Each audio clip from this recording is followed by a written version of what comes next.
Everybody click on. Well, I think we should, we'll let the other people in as they come, but let's get started and we'll introduce Rita. Yep. So Rita, I'm going to turn it over to you, and we can get started right in. So please tell us a little bit something about yourself. I'm sure I see a lot of familiar faces here, so they know who you are. But let's get right into it. Tell us first, I'd like to get right into the topic, Rita, of the radio show, because I think that's very cool. And then we'll mix in things with the National Hardware Show, if that's okay with you. Absolutely. Okay. It's your show, so to speak. And so, Michael King has been the host of HomeTalk USA for decades. He does 3 hours a week, and it's always been dedicated to somebody with a product in the marketplace. And then he would have the sponsors, so fairly normal type of radio stuff. And a few years ago, his son started talking about, let's do something a little different. Let's see. And I had been on the show as a guest speaker for years. I've known Michael for 15 years since I started going to the National Hardware Show. And so it was a lot of fun. Well, last year at the National Hardware Show, he said, we're kind of talking about having you take over an hour a week. And I'm thinking, that's kind of cool. Would love to do that. And then I didn't hear anything at all for about 6 months. And it's like, okay, what's going on? And then all of a sudden, out of the blue, about a month ago, he goes, are you ready? And I'm thinking, holy cow. So, now we're, kind of putting things into place. But the goal of the show, all right, is that 1 hour a week, we will do Invent America, hosted by Rita Crompton. And I love their new logo because it's got my name on it. It's like Invent America. In my mind, it's, Michael King, still Michael King's show. But no, they bought one of the domain sites. It's, Invent America, hosted by Rita Crompton. It's like, geez, I'm getting ready to retire. Like, I don't think so. Fat chance on that at this point. And, but their goal is to provide inventors with that safe, free environment of being able to, gather information. So we will, and forgive me, we're still kind of working through the formatting of this, but the goal is we will have a series of topics, starting from the first stages and then going all the way through, as we break them down and as new topics come up, because inventors who ask questions provide us with a lot of new topics. And sometimes we can make a whole show out of a single question. But the idea then is that we've got, the way they break it down with the sponsors is that we have 3 speakers on for each hour. And so that's a schedule that I have to put together. And as the sun comes up, so does the recording on, we record on Monday afternoon for then the show to be presented 200 radio shows across the country on Saturday afternoon. So that part's exciting. But the way we look at the structure is, we've got a question, a topic, and then we have a new inventor who's just starting to go through that phase. So some of these may be a little bit staged. And then we have an inventor who's already gone through that stuff, a more senior inventor who can help answer the question. And then we have a service provider who is there to give then a different perspective. So, each week we will look at, what is the first step and why? What is the next step? What are the money options? What is the biggest problem? How do we look at different prototyping? The idea. And then in addition, then that's kind of the front end of it. But on the back side of it, then we are reaching out to potential licensees so that they can listen to the products that are starting to go through the steps. And they can say, I want to talk to that person. I want to get my hands on that product. And so then we're able to help negotiate licensing deals as well. So kind of, talk about multitasking. We're going to be doing a lot of that as far as getting inventors teed up. But we know from the USPTO website that there are roughly, 1 million active independent inventors at any one time. And that there are roughly 10 million potential inventors, independent inventors, that have not taken the first step. And so our goal is to encourage those independent inventors who have not decided to take that first step, because America is based on innovation. Look back, if we were not an innovative species, we would still be living in the caves and we would be eating our food raw. Human beings invent. You know, there's no doubt about it. We invent, all right? If we didn't invent, the ships would have sank when they were coming across the Atlantic. If we didn't invent, you know, we would never have made it to California. So when you think about the best inventors, all right, are people who are inventing on the job. They're in the field. Something breaks. They come up with a better way of doing it. And so those are the people that we're trying to reach. Rita, Lex and I will, you know, as some questions we ask everybody at this point, just mute your microphones in case you don't want us to hear anything going on behind the dark screen there. So mute your microphones for us. We're going to get right into this, Rita. I took a couple of notes about the structure of the show because I think this is important for people to know if they are able to get on the show. Inventors are always free. How is it best? Now, I've been on radio shows. I've been on, and it's not like talking in front of a group of people. You're usually talking to just one person. So how, you might have people on that have never participated in something like this for radio, and how might they prepare? If you had the, I want to get into how an inventor coming on your show and has this shot now to talk about their product in a way that they have to kind of describe it to people, right? They have to describe it so well. Yeah, there's going to be a couple of things that we look for. It's like going to the National Hardware Show, all right? You know, before you make any disclosures, you need to be patent pending. All right, we're not going to chase non-disclosure, non-competes, all right? Because hello, we're putting it out on the air and can't really chase that. But patent pending is always the way we want to start the products, just like we would at a trade show. This product is patent pending. It's kind of the note to the world that you've taken the proper steps. So that's one of the things. You know, then the next thing is, you know, an early stage inventor can, you know, be able to describe his product, what he's doing, and the trouble that he's having. And then the senior inventor or the more experienced inventor would be able to come on and say, okay, this is what I did when I faced that problem. All right, the inventors are always free because we want that safe, free environment where inventors can really come and dig into, you know, the different topics. Now, the dig on one topic may not answer all the questions, but that's why you tune into the next show, or at least go log on so that you can pull down the podcast.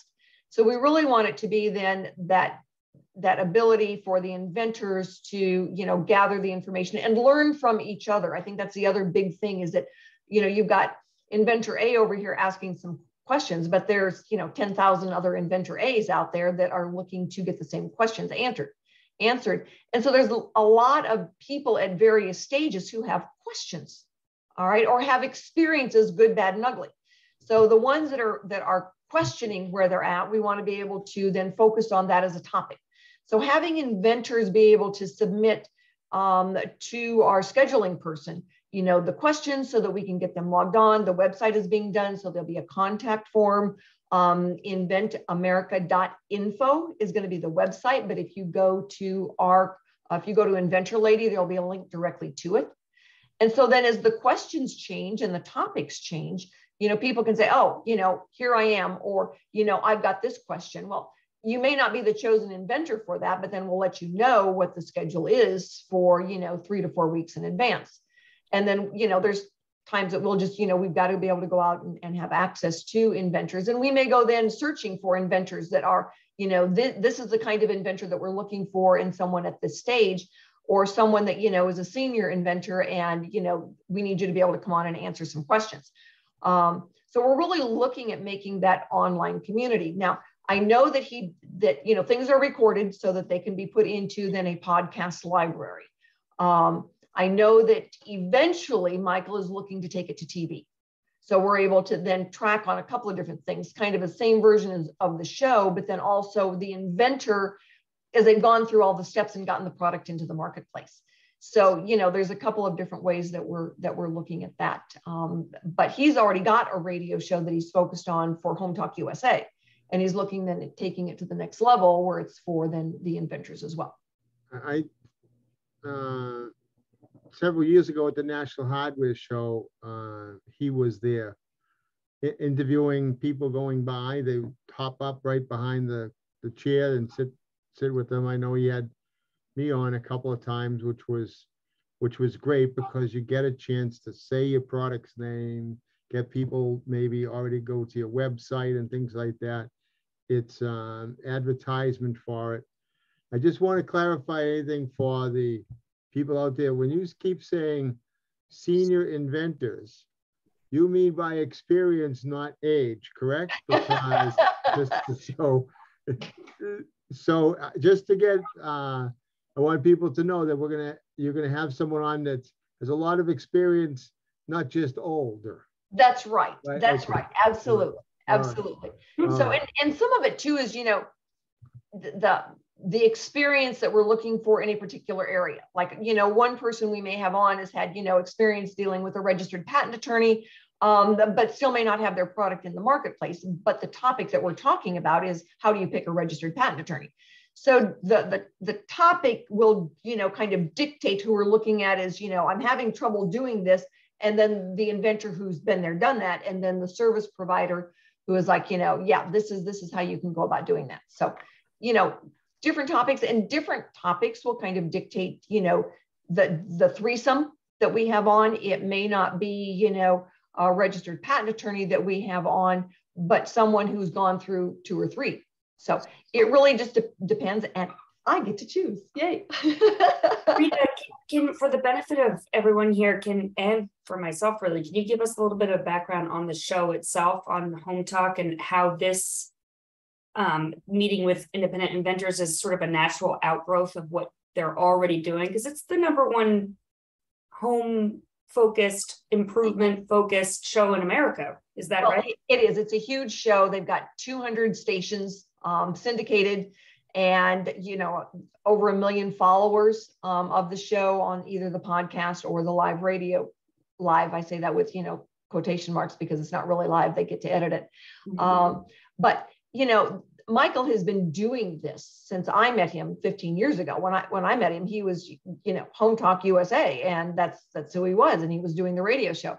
So lots of experience. And his son had come up with this idea, it's like, let's do this. Well, Michael has moved on to TV, and he goes, with the pandemic and everything that's been going on, we need another focus. It's not about just getting, a store owner on or someone to talk about a product.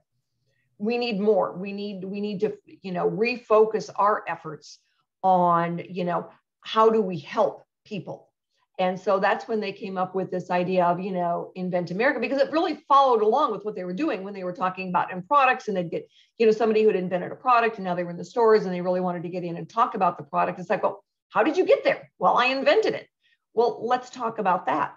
Mm-hmm. So, and like he said, he goes, I'm getting older and I don't want to do this all by myself. And I really am loving TV. So when, you're doing 3 hours a week, he just said, let's do this now, Michael. And so he got his son to, kind of put the structure together, and that's what they were doing. And then once the sponsors bought into it, then he handed it off to me.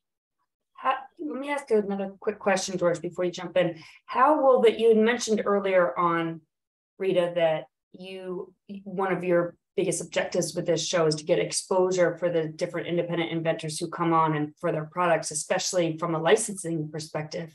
Do you expect that the sponsors of the show will help to get the word out to draw those licensees in, or how will you get that kind of listenership versus just the regular listeners of the show? We're really looking at the sponsors then to be, able to do some of that. And as we build it, that the sponsors will listen, the potential licensees will listen and say, okay, maybe it's, one of their workers or, staff people that say, oh, I heard the podcast and you're right, this is a product that we want. So we're going to do a lot of posting. His son, Michael, and my social media, Michael Green, we call him Mike just to make things clearer, is going to be the one that coordinates the show with the videos, with then, links to websites and everything. Social media and that kind of thing. Exactly. So my Mike will take everything and link it to then the show and get it out there so that there's, the products are showing up on my page and people can link on them and find them. and that, you know, a licensee can go in then and say, okay, somebody told me there was a really cool product on, and it's easy to find what that product is. Yeah. Yeah. Oh, excellent. Okay. And they've got a huge connection through HomeTalk USA. So they'll be doing the same thing on their side. Yes. Yes. Rita, if you have, thank you, Alexa. That was a great point. Just to tie it in a little bit more, you mentioned the store owner that has a product that they're talking about. Well, it had to come from somewhere. It would be cool one time for if that product that's held up, that store owner is selling it somewhere, there's the inventor holding it up that it traveled from his inside his head to maybe being on QVC or Ace Hardware or anything like that. That would be very cool.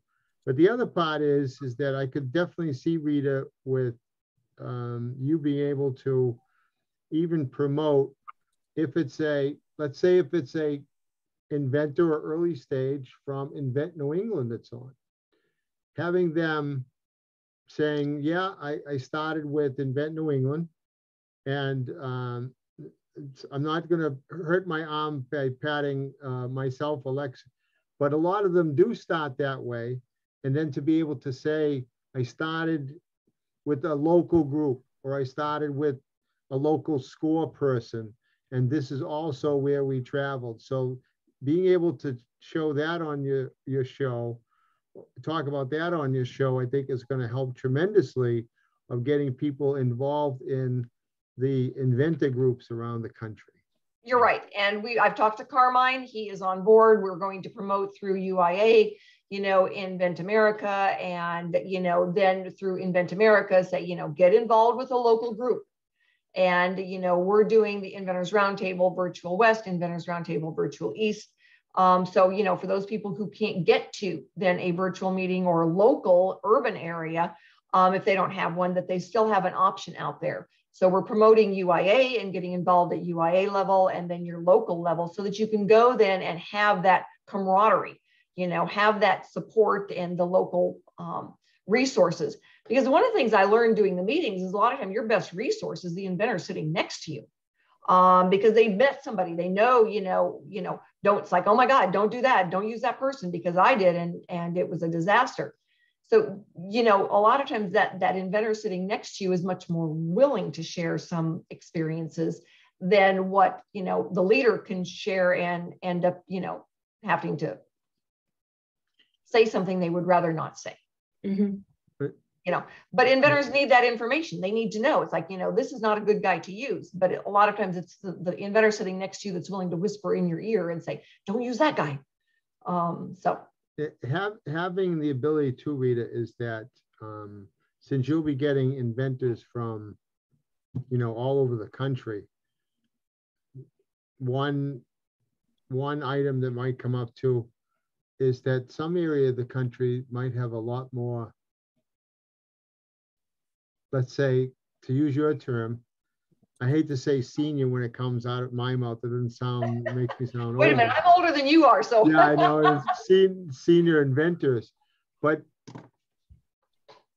geographically around the country, there's certainly more areas of the country that were more inventors have come out of than others, certainly. And it comes from maybe opportunities.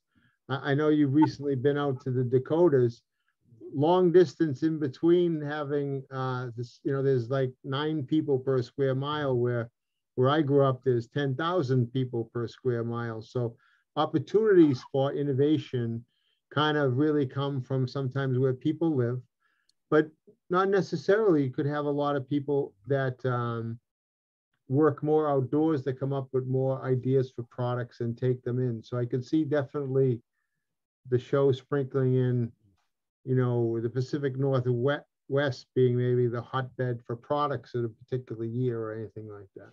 Yeah, I mean, one of the things that we found is that, you know, people working in the field, you know, whether it's a real field or just, you know, working in their garage, tend to be the best innovators because it's a necessity, you know. So they come up with a better widget because theirs just broke and they don't have time to get into town. The rain's coming. So one of the things that we want to be able to do is to reach those, you know, inventors that, you know, they don't have time to get to, you know, an hour and a half meeting. I mean, when we were doing the Denver meetings, you know, we'd get people that would drive an hour and a half to 2 hours and then have to fight for parking. And so, you know, we want to be able to reach them through the radio show and say, okay, you know, this is what you can do. Here's your options. Here's the right steps. Here's the resources. And so that's the one thing I really got excited about when I was talking to Michael and his son, is that, you know, they've got no skin in this game as far as making any money. This is just, you know, an hour of radio dedicated to Invent America. And so, you know, got to pay for the satellite. So, you know, that's the one thing. But, you know, the sponsors cover it, and right now the sponsors are covering it. So, you know, we'll have more to do on our side of it. But the goal is that for the inventors, one, being on as a guest is free, and that we're providing then straightforward, honest information to all those inventors out there who happen to pick us up on their way into town, you know, on the radio, and you know, say, oh, I want to hear the rest of that, and they log on to the site then, and they can pick up that podcast. So just in terms of logistics, how does an independent inventor submit him or herself for review for this show? We'll have a form on the website, inventamerica.info, and we'll provide that all to you when it's ready. Okay. It's not quite there yet. Things are moving really, really fast. Okay. But when it is ready, then what we'll do, and then we'll say, you know, the different topics that we're looking for. So, you know, if inventors, one of the things we'll say is, like, you know, pay attention to the topics coming up, because you may not fit this topic, but you may fit the topic in 3 weeks. So we'll try to do the topics, you know, about 6 weeks out, so that we know what we're, you know, looking for and able to schedule. It's kind of a learning curve for us, you know, this next month or so. But by the time the hardware show rolls around, we will be doing some broadcasting from the hardware show. Michael always does. We'll Okay. From So that'll be the kickoff? Oh, no. When are you actually starting? The 19th. September. Monday the 19th is our first recording. It will air then on the following Saturday. And then the next Monday, I think the 26th, I will have my first 3 guests on. So no, it's right around the corner. Didn't you interview this guy already? I did, but not for the radio show. That was, you know, that was for my personal videos that I put up. So yeah, he's being edited right now. He didn't make the cutting room floor. Oh no, I've told him he will be on multiple times. As long as I'm not referred to as senior, experience would be okay, but not the senior part. Right. One of the things that I get questioned about from people, that the classification that we put on people is independent inventors, because as you know, Rita, and Lexa knows too, is that institutional inventors that get their name on a patent because they worked for AT&T or IBM or ACE have to share that idea with the company. Right. Because it's not really theirs. The company owns it. Yeah, the company owns it, even though they might get their name maybe on the patent, because that's part of the deal of working with one of the bigger companies and things like that. And then they, you know, they get the itch and say, gee, I really maybe don't want to share it, but I think going back to the advantage that they have is that they work under the cover of a big company that's going to take the other risk. The company will invest some money and things like that.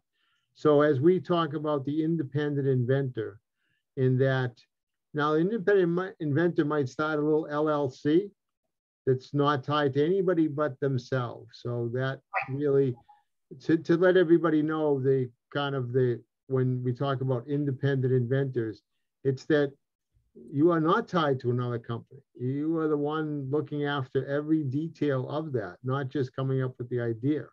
So that's even makes it, I think what you're about to do, Rita, and what Mike is doing about that 1 hour is going to reach a lot of people that not normally somebody might have that opportunity to even talk to that amount of people for their whole career, maybe sometimes, to talk about their particular widget that they have just received a patent for and have maybe sold a few, but now really are adrift a little bit. Yeah. And I run into that all the time. You know, a gentleman called me, you know, this afternoon and said, you know, we've been working on this and I've got a prototype and now what? And it's like, okay. So, you know, we went through and talked about the steps and everything. And I said, you know, at this point, most of the steps are similar, whether you're going to be startup or going after licensing. And he goes, what is licensing? I don't even know what that means. And, you know, he's an engineer and he worked for a company that had multiple patents. And now he was kind of, you know, doing some, you know, home things. He wasn't doing the company things anymore. He was doing some home things and didn't even have a clue what it meant to go after licensing it. And so we talked through kind of the steps and he goes, well, yeah, that's where I want to go. So I think also, Rita, what might come up just at first pass of this, I know that you're going to be asked about, or at least mentioned from somebody on, of some of these inventors have, you know, run into headwinds with, you know, the dark side of our business, which, you know, we all have to be careful who we mention and things like that. But it's becoming more and more, Lexa and I are dealing with the more other inventor groups are finding people come to them already with a lot of money taken out of their pocket before they really have to. I'm sure that topic that is one that you'll have for the group, your audience, because I don't know if there's ever can be a statistic of the money that an inventor gets taken out of his pocket for a product that could have been a really good product, but now stone broke and that product never sees the light of day, and it could have been a winner, it could have helped a lot of people and things like that, but it dies on the vine because of the dark side of our business. Yeah. And that is one of the things that Michael King and his son are very adamant about, is protecting those inventors from going down the wrong road. And so you're right, we do have to be careful. Nobody wants a lawsuit, but it's pretty straightforward. You know, when you look at an industry and you say, you know, go to Wikipedia and Google this, and then see if that is where you want to be. So, you know, we can do some very careful things with, you know, the heads up on that, that without hopefully getting, you know, a lawsuit of, you know, cease and desist. Those are never fun. But we do want to take it on. I mean, we want to be able to give that advice. It's like, if it sounds too good to be true, or if you're paying a lump sum up front, run as fast as you can. And so there's certain things that, you know, we can say, be careful of this.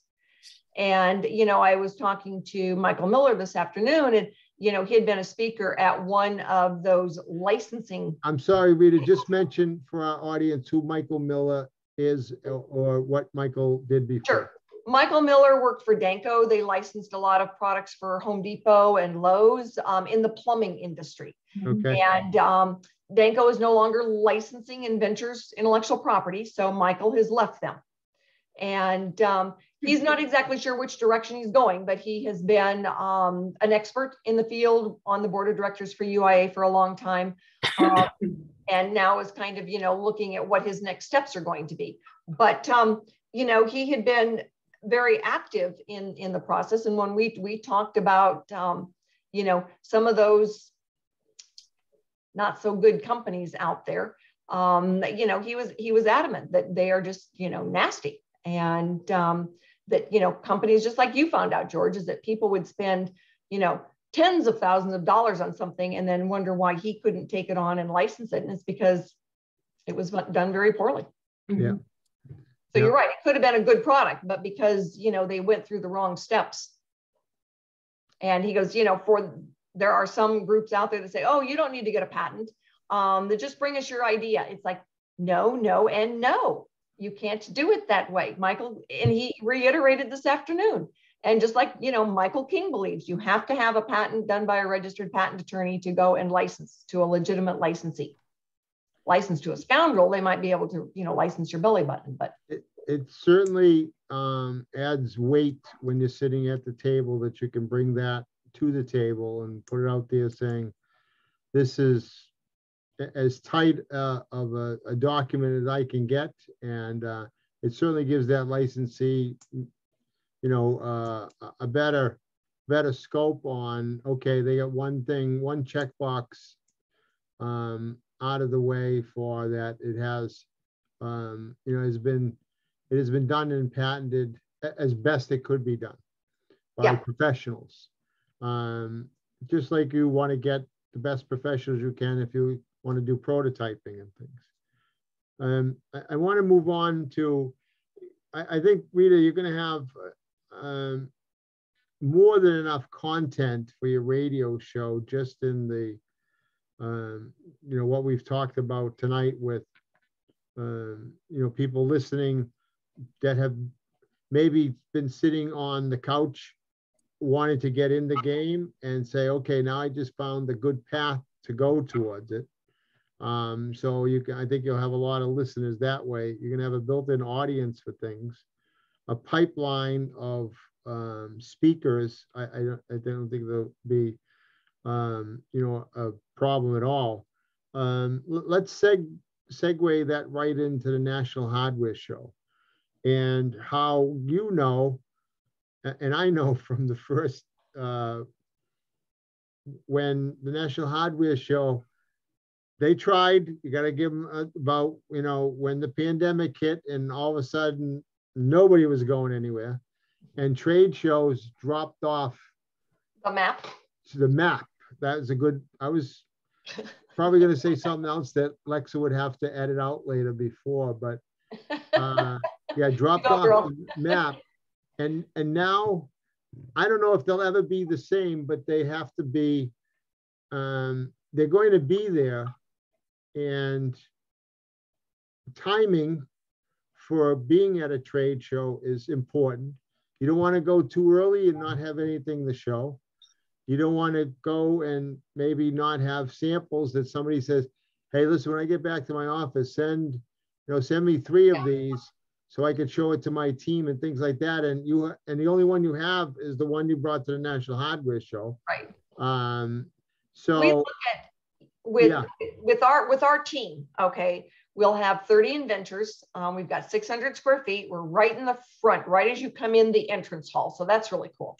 In Vegas. In Las Vegas, and then in January 31st, February 1st and 2nd. So it's back to its old kind of time frame of a Tuesday, Wednesday, Thursday. So it opens up on Tuesday morning and then closes Thursday afternoon. So we are in a, best location we've ever been in, biggest booth we've ever had, island. So we're not up against any walls, which is really great. So what I've learned is that, inventors can go with us for a fraction of the cost. All right. Now they're part of a team.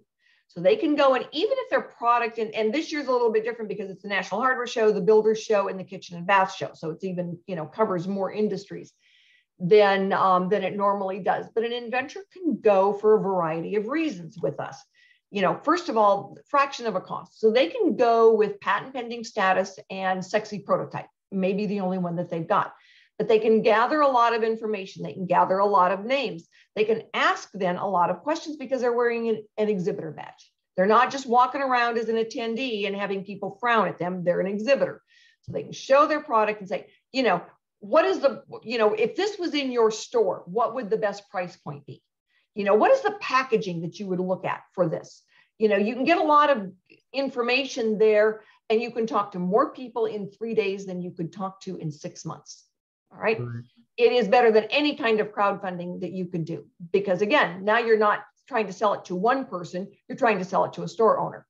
So that's one group of inventor that we take. The next group of inventor that we take is they're getting ready, or they're thinking about doing a short run. They could probably take some, at least interest in orders. But they're a little bit further down the path. Again, they don't want to, they don't want to go alone because they may not know what they're doing. And that's the other big thing is that, when you go with part of the team, we've got all the furniture, we've got all the monitors, we do all the online advertising. And that's a big thing for a new inventor, is to not have to do that all by themselves. And then we get some people that have come back. This is their 3rd show. We've got one guy out of California, is just a super guy. And this is one of the shows that he goes to. He doesn't look for licensing. He's got inventory. Multiple products come down the pike with them. And he just goes because he likes being part of it. He goes, I don't want to have to worry about all the other stuff. I just want to show up and do my thing. And it's like, that's okay with me. You know, Derry went last year. He's from Southern California as well. He's in contact over 2 out of the 3 products for licensing to probably the biggest, you know, cop gun sales company in North America. And that came out of the show last year. So, you know, we get inventors who go multiple times with us for multiple reasons. They will nurture and help the first timers there. Some inventors, they want to go and see what it's like. So their product, it may not be the best show. We had one lady's got a necklace extender. She goes, I want to go and learn what it's like before I spend all that money to go by myself. Right. And so we'll get inventors that, you know, this is their learning curve, which is fine with us. The majority of the inventors are looking for licensing, but not all of them. And that's fine with us. You know, we're looking then to be able to get good exposure. Companies know we're there. They come shopping in our space. 2 years ago, the 2019 show, we had a gentleman there who was working for us as part of the staff. And his wife was coming in to join us. And then they were going to stay the weekend. And she was giving him a hard time. She goes, I keep Googling National Hardware Show and Inventor Lady is the only thing that comes up. And he goes, well, I am in the Inventor Lady space. She goes, you might have wanted to start with that. So, you know, it is funny to see how much presence we have been able to gain over the years. And that's a lot because, you know, we hire social media and we do live broadcasting and stuff from, you know, from the show. And that's helped a lot. And you were last year able to do, let's say, more up close and collaborative efforts with the United Inventors Association while you're out there. Yes, we work very closely with them. My daughter was one of their judges. She was on a panel. They had asked us to be on the stage a couple of times with a series of inventors. Carmine said that we got great reviews because then we had what everybody thought was the real thing because they were inventors from our space that were sitting on the stage answering questions from the audience. And telling their story on how they got to be an exhibitor at the National Hardware Show. So that was a lot of fun. And we did enjoy participating with them. We had 8 products in the habitat area, which is the new product area. And so that was big for us to have that much presence at the show. I think that you might have mentioned how many years that you have been involved with the National Hardware Show, being out there and your footprint has expanded. I want people to, certainly you know, we talked about the radio show, be able to tie that in between when you first start broadcasting in a couple of weeks, Rita, leading up to the National Hardware Show. There'll be a lot of opportunities to, you know, I want to say cross promote what you're going to do with a lot more opportunities that way. But let's talk about the National Hardware Show again, because you have a lot of experience with it. Do you think, because I heard you mention there's going to be a consolidation of other shows, do you think that trade shows in itself for an inventor, even if they get smaller, the footprint gets smaller, there's not as many companies that come. And I think, Rita, I saw a statistic that 40% of maybe the buyers come from other countries, and there hasn't been a lot of international travel in the last few years. Do you think that National Hardware Show footprint will be more compact and really fight for space where there might not be as much space as there was before? And the National Hardware Show took up 2 or 3 halls out in Vegas by itself. You think that it'll always be, or you think it'll make a comeback to how it once was? Probably not. You know, nobody put pandemic in their 2020 business plan. I mean, I get inventors every once in a while. It's like, well, why hasn't anything happened? And it's like, you know, I'm really sorry, but pandemic didn't show up in the business planning. Neither did supply chain issues or inflation. So nobody really saw those things coming, but now we have to deal with it. And that's just the reality of inventing. Do we stop inventing? No. Face-to-face still gets people's adrenaline going. So I think there's always going to be at least a space for those in-person shows.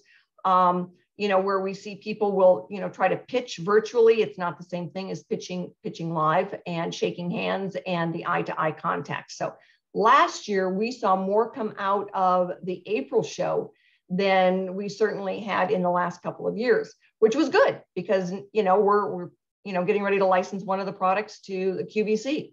And they're not just filling the order, they're actually licensing the product, which is great. But if we hadn't been there on the floor, that would never have happened. And so I think that, there's something to be said for, the shows may be smaller. One of the things that we have seen in the last 2 shows that were in person is that the guys that were just there to have a good time didn't come. The people who were there were the more serious, buyers, decision makers, the wives, the kids, and all those people, they didn't come because of the pandemic and things getting smaller, things more expensive. Lodging is more expensive. And that's fine with us. It's not about how many people you talk to. It's about talking to the right 2 or 3 and being able to make those contacts. So are things changing? Absolutely. Will they ever be what they were? It's not going to be the party that it was. And that's fine. I'm not there to go out and play golf and that kind of thing. I'm there to sell products. So what we're seeing is that there were less service providers there trying to sell services. Which is fine. It didn't need that many attorneys there anyway, trying to sell you services. Most of the people there were patent pending already.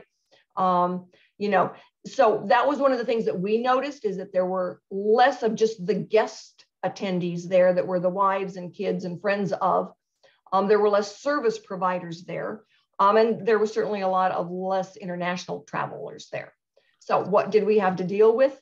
The decision makers. And I think that was the big shift that we have seen. Will it ever be what it was? Probably not.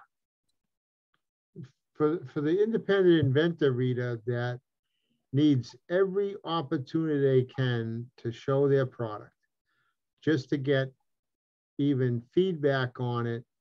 They might have made a few.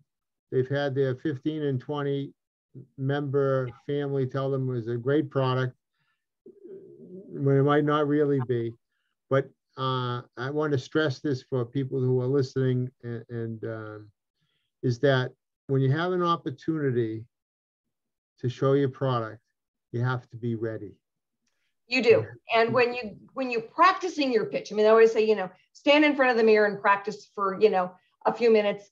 Then you go to an event where you can actually have a small audience. It's a safe environment, like with you guys. And even if you're just practicing virtually, practice, understand if you see someone look at their watch, it's over. All right.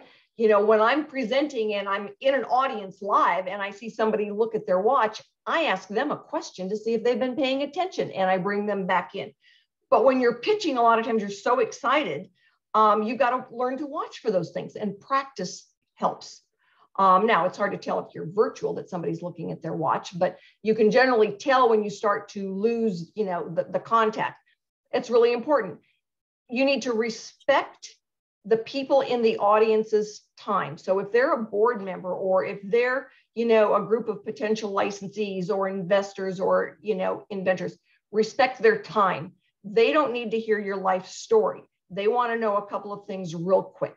What problem did you solve? Did you use a registered patent attorney to help do it? Do you have a proof of concept prototype, and can you make it at a price the consumer is willing to buy it?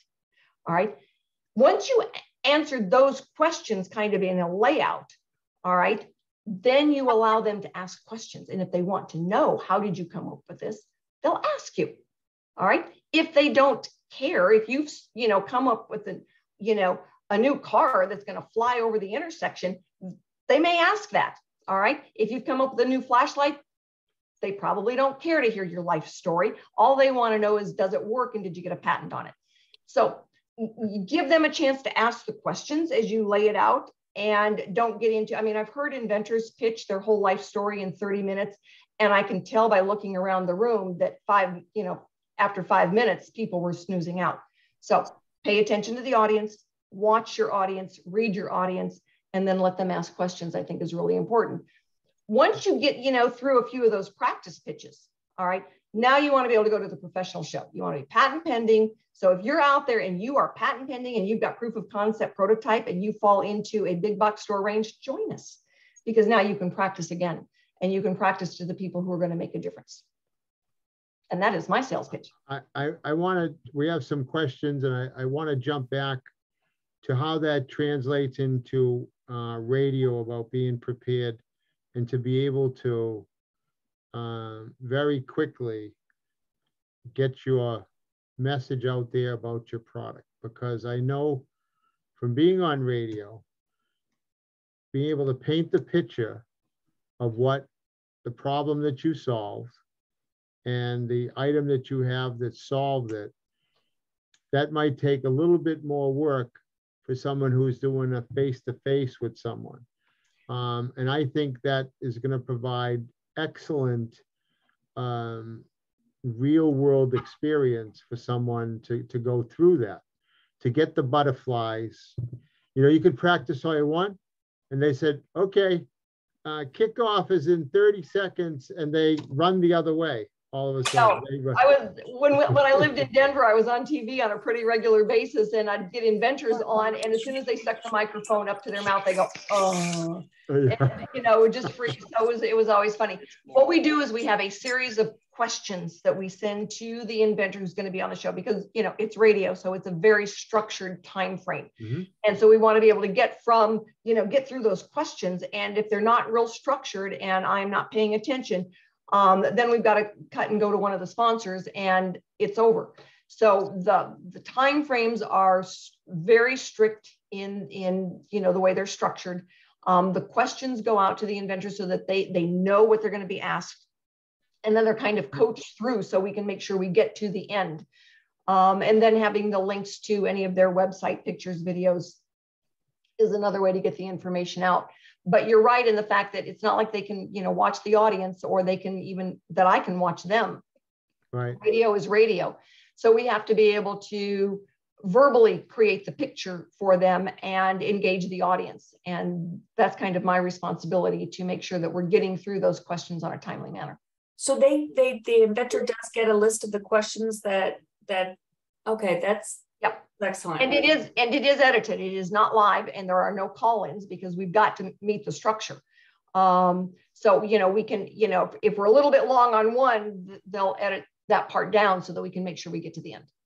Okay. So this will, that's great. And Lex too, is that I just want to, as we Invent New England, the other groups around the country, when we go to help promote this, it might be good, Rita, you and I could talk off Zoom soon with Lexa, and how we could, I want to say maybe help prep people for maybe if they are getting ready to go on, to help them with that, because for whatever reason, this might be the only time they get to do it.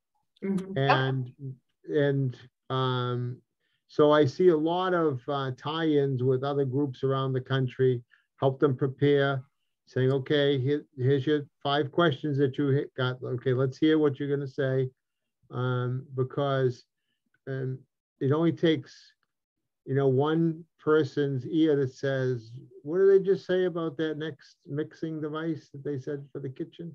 Yeah. Oh, let me look that up. That kind of help and prep for those inventors is going to be critical, because if they sound, you know, polished, and the only way you get polished is by, you know, having some practice, they're going to come across national radio a lot better, a lot smoother. Okay. And when I'm doing, you know, an hour a week, and, you know, everything else I was doing, you know, that kind of having more people to help coach is going to be a big deal. So thank you. Thank you for volunteering, Lexa. Yeah.